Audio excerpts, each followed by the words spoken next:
Hello, and welcome back to another episode of Imperfect Marketing. I'm your host, Kendra Corman, and I am extremely excited to have with me today Julia Block Pearson, CEO of Stratos Creative Marketing. She is a marketing strategist who focuses on helping businesses improve their relationship with social media. So, very exciting. And I am so excited to be talking to you about this topic because I think a lot of business owners get frustrated with social media because they're like, I should do it. And they spend all this time and nothing happens. So, how can they use social media to grow their business? Yeah.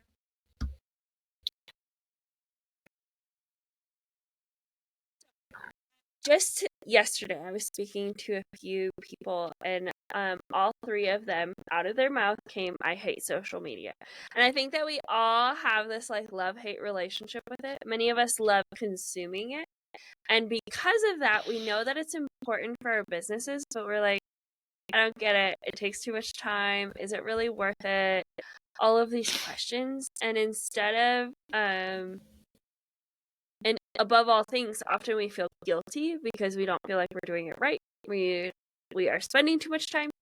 Whatever. Like you could be running the gamut of all these possibilities. And so that's kind of why we do what we do is we want to make sure that people who are DIYing their social media have tools to do that. And then the people who don't want to DIY it have like the confidence to like hire somebody, know how to hire them, etc. So that's kind of why we do what we do. So I love that. I think you're 100% right on because I believe I may or may not have said yesterday I hate social media. Um I don't think a week goes by where I don't say that at least once, right? But mhm, it's time consuming. And when you're prioritizing your time, because again, none of us have unlimited resources, right? mhm, So how can we get the most out of it? I think one of the ways that a lot of people look to identify growth is the number of people following them. mhm, Is that something that you identify as a key indicator, and what mhm. tips do you have to grow that, if so? Yeah, I personally hate that one, that indicator. So Good. I'm gonna be honest with everybody. Like, I am not into like measuring follower growth as like a key indicator. I think it is a indicator. I don't think of it it's the key one. But I do think that's part of why social media is so frustrating, is that we don't know what indicator to look at. And the indicators are not clear all the time. And I was just on a call for a Meta agencies. Meta is Facebook and Instagram companies. They're trying to. They know that it's a problem, and they are trying to fix that problem. But for now, we kind of live in this gray area of we're putting in all of this effort, and are we really getting our results? And so that's where, with our clients and with our DIY club members, we figure out, well, what kind of results do you want to get? Like, are you trying to get sales? Or is this just brand awareness? So some of our clients, we have taken them on this journey of your social media is no longer necessarily going to bring you leads or conversions. What it is going to do is going to be a proof of life so that when people search you, they find you and know that, like, hey, your business is still running, that you are an expert. Um, and so sometimes when we make that decision, that suddenly takes the pressure off because now I only have to create 1 to 2 posts per week. And that feels so much more manageable than creating daily, multiple times a day, like whatever it is. Like, depending on your business, like you might not need a whole lot, but you need something. And I do believe that you need something because more and more Gen Z, millennials, Gen X use social media as a search tool. And so they've got to be able to find you. You don't have to have like a crazy, robust, everyday sort of presence, but like you should have something so that they know at least you're not dead.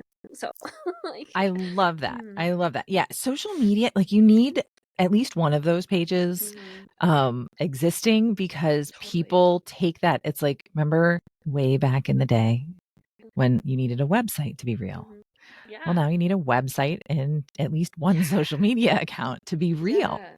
Because Totally. otherwise they question whether or not you're real, what's Mhm. going on, are you in business still, all Mhm. that fun stuff, right? Yeah, and the worst thing that you can do, I think even worse than not having a social media, is having a inactive one. So if I am, say, looking at a shop, or like say we have 3 dogs, which is 3 dogs too many. So if anybody wants them, you can have them. But we have 3 dogs, so I'm always looking for great groomers, or vets. And so if I go to, like, think about how we shop, we like might Google it first. We might go to the website, see, but people have a lot of control over what's on their website. So then maybe I'll jump over to Facebook and look at the Facebook reviews, because that's where I'm seeing like people showing up with candid comments. If I suddenly see that the last post was made in 2017, I'm gonna say, okay, did they just like pay for a website to exist for 10 years? Because that is a possibility.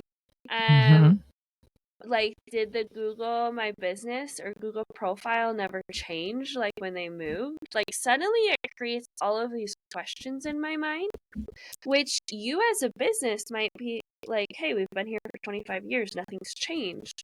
But because it's deposited questions in my mind, suddenly I'm not really sure if I can trust the internet that is correct, on behalf of your business.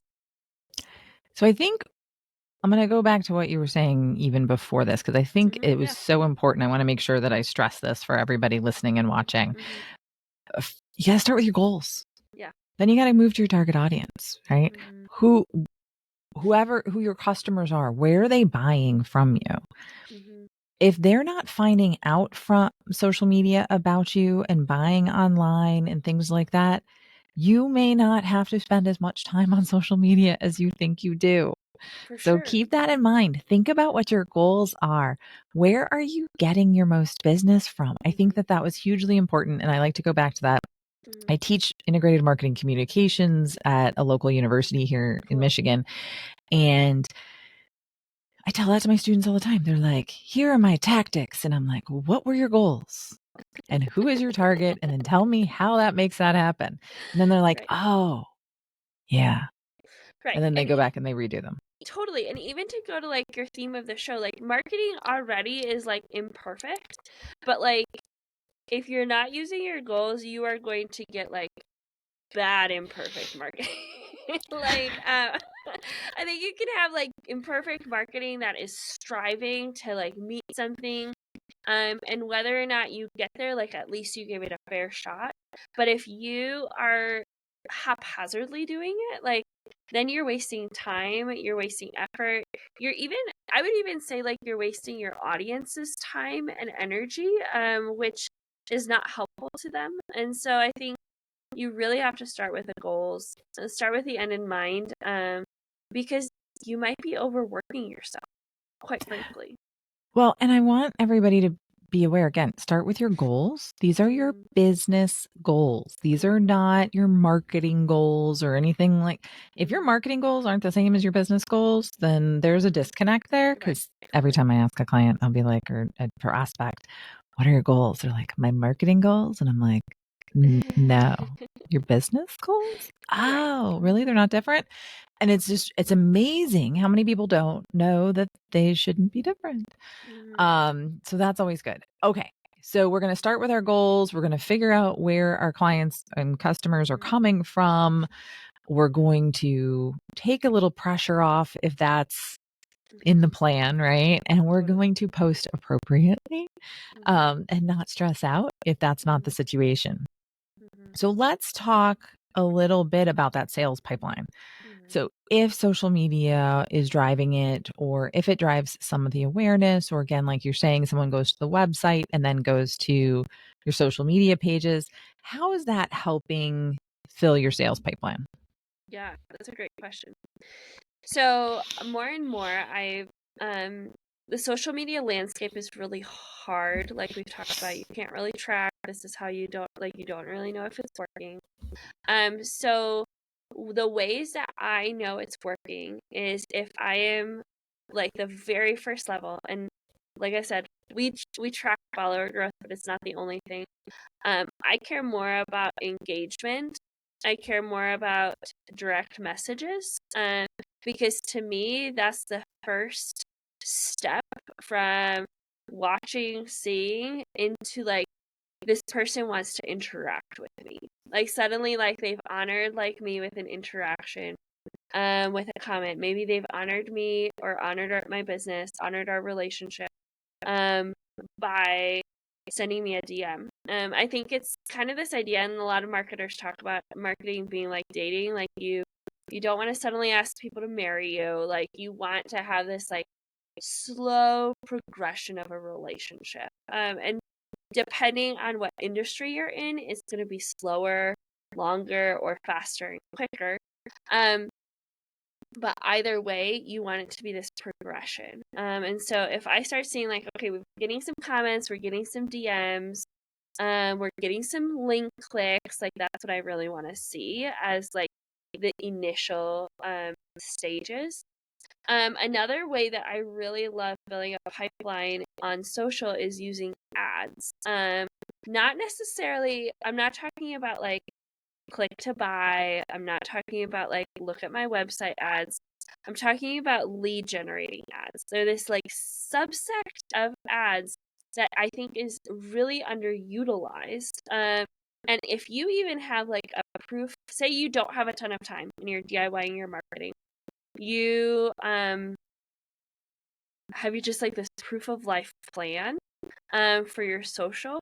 That's excellent. And then use your time and your money strategically to set up some ads that are going to fill your email list. I big Amy Porterfield fan, like big email list fan. Even in my own business, like we are a social media agency, everybody. Like I am a social media agency. We do not sell on social because it doesn't work for us. We get people into our email list and we sell on our email list, and that is where the money is made. And so I think that social media is a great support, but don't ever let it be your end all be all. I don't think it can be. Well, social media is rented land. You own email marketing. And I tell that to people all of the time. I am a big, huge fan of email and email lists. You have so much more control over that. I was just actually in a meeting and they're like, we're going to run Facebook ads. And I'm like, great, let's talk more about that. There was no path to conversion, no path to the email. And I'm like, so we're going to contact them and we're never going to contact them again? Like, how does that work? For sure. Well, especially like I think lead generation ads, like what, so for those of us who are not familiar with it, what it is we're basically saying, I have an asset, like maybe it's a PDF, a mini course, a challenge. Give me your email and I'll give it to you. And so then I'm collecting these emails. If someone gives you their email, that is a very personal space. Like our phones, especially now that we have email on our phone, I'm giving you access to me in my private time. And if you're not following up with me, then suddenly, like if we're talking about this progression of a relationship, it's kind of like asking somebody out and then ghosting them. Like where it's like, hey, like I'm gonna ask you out and then I'm never gonna talk to you again. Not only is it Okay, a so I missed love that. And I need to note that really quick. Okay. Do not ghost people. If they gave you their email, they want to hear from you. For sure. And you're not bothering them. Right. And if they stop wanting to hear from you, then they will unsubscribe. Like, and I think that we also have this irrational fear of unsubscribes. Unsubscriptions. Unsubscribes are actually like a good thing in my mind. It means that somebody has had the autonomy and chosen to leave that relationship. And usually it's not anything that's personal. It's usually like, for example, I have an 18-month-old. I am subscribed to tons of things about 18-month-olds, but I also still get emails about being pregnant I am not pregnant anymore. Like, and so if I unsubscribed, it's because that's not like the stage of life that I'm in. And that's okay. And so it actually, with metrics, like then it actually helps you get like a truer version of your metrics if people are unsubscribing. But then it's also just a really good way to continue that relationship, in my Well, opinion. it gives you a cleaner email list, and Mm-hmm. good list hygiene gets you in the inbox more often than Mm-hmm. if you have Totally. bad list hygiene. So that's Mm-hmm. important, first off. Mm-hmm. But, second off, yeah, don't be mad at the people. I do have a list of people I'm mad at over there. No, I'm just kidding because they unsubscribe. But it's like when I know you personally and we see each other every I week and then mean, you unsubscribe.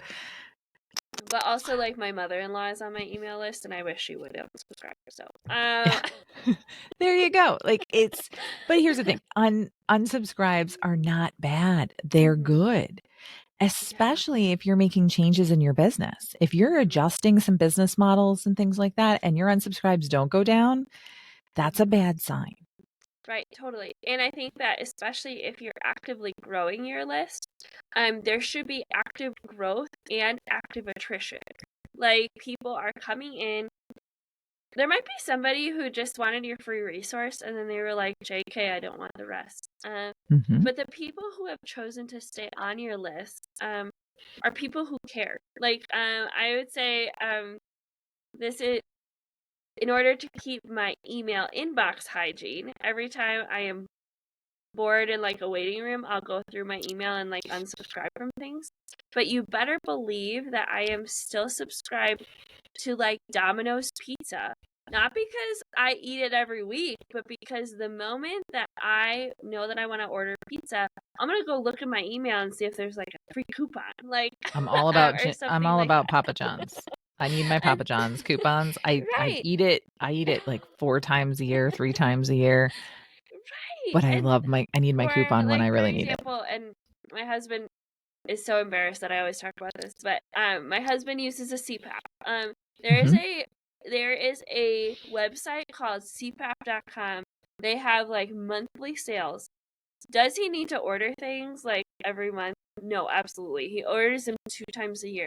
But you better believe he stays on that email list, and when he knows his supplies are running low, he will buy during a sale. And so that's the thing is I think people stay on email lists because they want to. Generally, those of us who are conscious consumers are staying on because we want to. So, Well, and I think that this is a really important piece of this conversation because one of the issues that I get from people all the time is I don't want to bother people. I mm-hmm, get too many emails as it is. But if you're providing value added content that they want to see, that's awesome. And guess what? If mm-hmm, they don't want to see it that day because they're not ordering pizza, yeah, they can hit delete, right, right? And right. that's okay. Yeah, for sure. And like even you just never know when you're gonna want it. Like I have a few there's actually things that I go to subscribe to because I know I want it in the future. Like and so if you stop emailing me, like that is actually bad for me because I know that I want it in the future and I want the reminder. And so I think especially because nowadays, like, um, we have better rules, better ethics around more and more people have to opt in to be in a list. And I think that that is a really valuable asset because now we know that people wanted to be on there in the first place. Like, And that is another really important piece. mm-hmm, People need to opt in. Do not go into your desk drawer and pull out a pile of business cards and say, I'm going to start mm-hmm, emailing people now. mm-hmm, Ask people if they want to get emails from you. And actually, I'd say don't ask people to get emails from you. Ask people if they want the value you're going to give them. mm-hmm, Every week, I give people marketing tips, insights, and information. mm-hmm. Right, That's what they're signing up for. They're not signing up for email. Do you right. want some marketing tips and insights that can help you do more efficient and Mm-hmm, effective marketing? mm-hmm. That's a better question than do you want to join my email list? Because if you ask me to join Totally. your email list, I get too many emails and I don't want Well, any more email lists. and like And then I would also add to that, like, if you are, so like, I believe like ads are a great, lead generating ads are a great way to build your email list. That's my personal favorite because we do it for so many people. But say you're like not into that, or maybe you don't want to spend money on ads, but you are really into networking. You have all these business cards. Don't add them straight. Like, that has happened to me.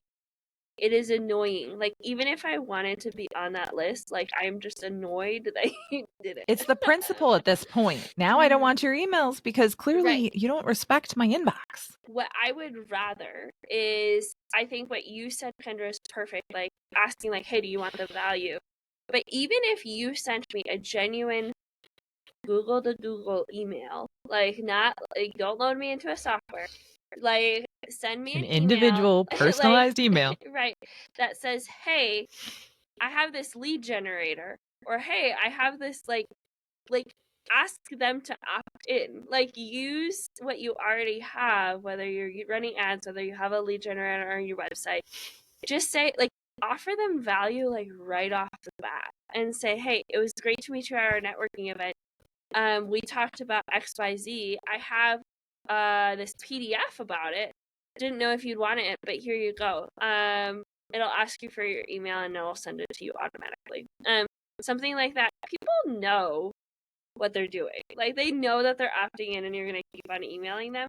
But then you don't even have to ask them and say, hey, can I put you on my weekly email? Or, hey, can I subscribe you? Like, they can then choose. And I really believe that is that we have to give our consumers and our customers autonomy over the choices and the input that we give them.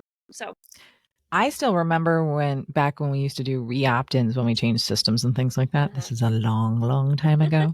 I'm not even going to mention the year. Yeah. It did start with 2000. So that's good.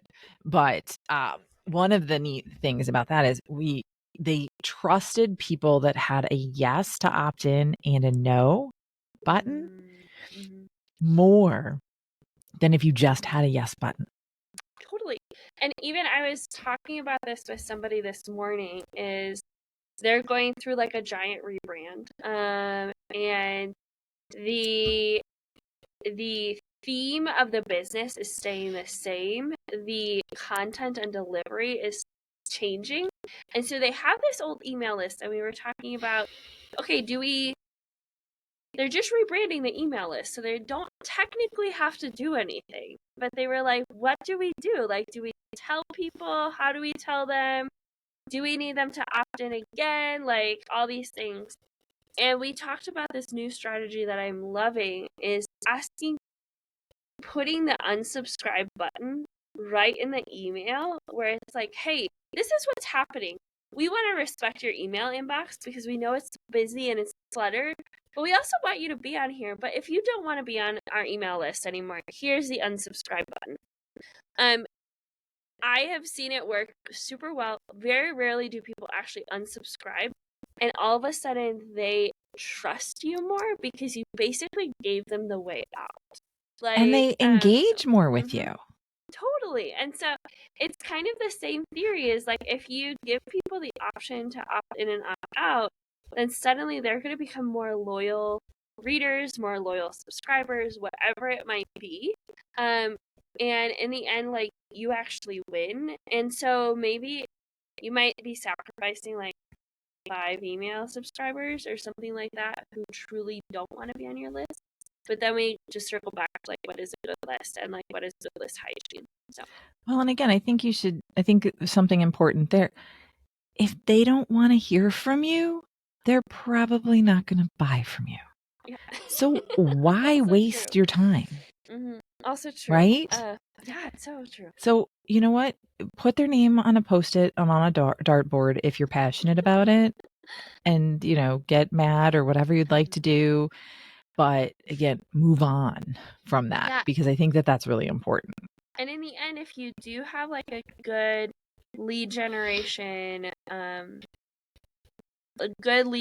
system, you're gonna notice that your list is still growing, even though there's some subscribers. Like, if suddenly the people, I find, like, those of us who notice unsubscribes more are the people who are not actually actively growing our list. And it's because suddenly, like, we're only seeing the decline instead of like the roller coaster line, or we're seeing like an upwards trajectory because we're adding more people than the people are leaving. And so that would be my other thing, is if you are so stressed out about unsubscribes, like, what are you doing to actually grow your email list so that the unsubscribes don't bother you?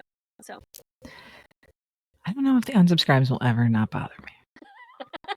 Even as my list grows, I still get cream. And I tell people, that's good. Like, it's a good thing. I'm glad that they unsubscribed. But I still took it personally. So I get it. That's totally okay? fair. Totally Okay. fair. I'm like, you just dumped me. Kendra, Like, if we go back to our dating thing, they all dumped me. feelings are valid. So good. All right. Well, this has been awesome. You and I are totally and completely on the same page with this stuff, because I think that it's so important. Again, think about your goals, think who your target is. Social media is great, but it's really great to grow your email list, because that's where you can sell. That's where you can build that relationship. And again, it's not all about selling all the time, because if you are, then people are going to unsubscribe. So I think that that's just really insightful and really helpful. So thank you so much, Julia, for all this great information. Before I let you go, I do want to ask you the question that I ask every one of my guests. So this show is called Imperfect Marketing because we both know, and most of my listeners know, marketing is anything but a perfect science. What has been your biggest marketing lesson learned? I have way too many, but I'll tell you the one that I learned in 2023. Since we're closing out the year. I earlier this year, I launched something and thought it was going to go really well. Spoiler alert, it did not. And just like every business owner, like, and I feel like it was a great experience because I'm like this. It put me in the shoes of my clients, like, where we all have launches that just don't go quite as what we wanted them to. And it's really disappointing. And so that was like a really good lesson learned. But I think what was even more important was having to figure out, like, do I stick with this or do I not stick with this? And how do I figure that out? And I think there is wisdom in leaving things behind and moving on. But I would say I hung on. And just like this month, we've finally seen the fruit of our labor and like the fruit of our work. And so I think that one of the things that I've learned the most about imperfect marketing is that it takes time and a lot of reiterations. Like, we didn't just, between when we launched in February and now, we didn't just sit on our butts like disappointed, or like, we were disappointed, but we just didn't sit on our butts like just waiting.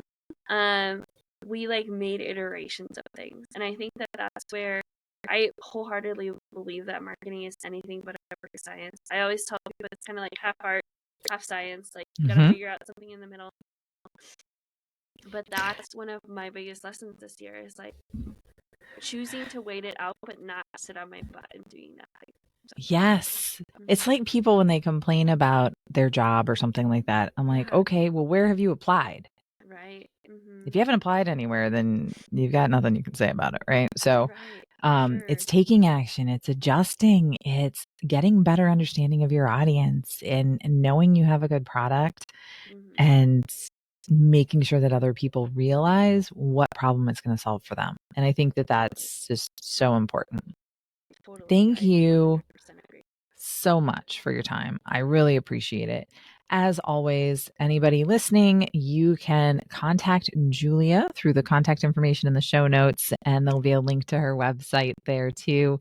Be sure to check it out. I think that your insights were spot on, and I agree with you. I like disagreeing with my guests sometimes, but you and I are on the same page, which is awesome. And because again, it's not perfect, right? Mhm. But thank you again so much. And Of for those of course. you listening and watching, if you learned anything today, it would really help me out if you would rate and subscribe wherever you're listening or watching. Thank you all and have a great rest of your day.